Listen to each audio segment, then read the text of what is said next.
Yerimpost.com.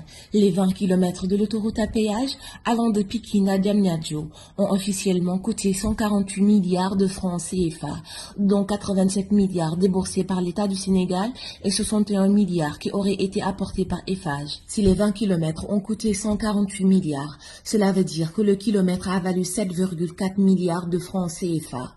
Près de nous, en Côte d'Ivoire, les 86 km d'autoroute reliant Singobro à Yamoussoukro ont coûté 137 milliards de francs CFA, soit 1,6 milliard le kilomètre. Il existe 7 autoroutes au Maroc qui traversent des montagnes et tout type de relief. Leur coût moyen est de 2,3 milliards le kilomètre.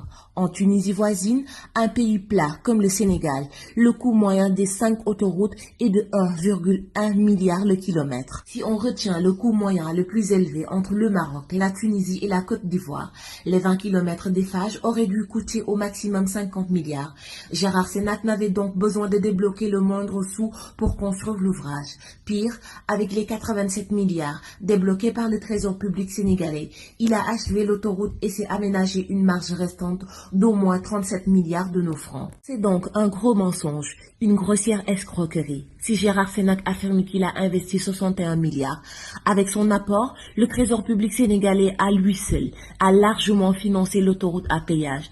Gérard Sénac lui doit d'ailleurs 37 milliards au bout des travaux. Pour avoir une idée de l'ampleur du holding commis par Sénac, évidemment avec la complicité de tous ceux qui, de Karim Wade à Aminata Niane, en passant par les soi-disant techniciens de notre administration impliqués dans le projet, ont couvert ces brigandages, il faut se référer à un exemple récent. Le Sénégal est en train de réaliser l'autoroute côtière reliant Dakar à Saint-Louis sur un linéaire de 190 km pour un coût de 480 milliards de dollars, 240 milliards de francs CFA.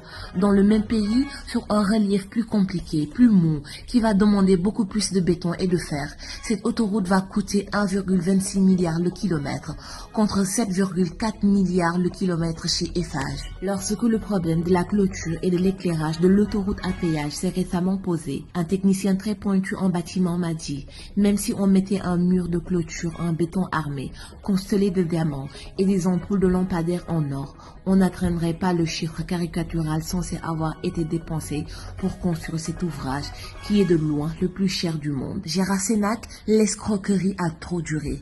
Vous n'avez pas dépensé un seul penny de fonds propres sur cette autoroute.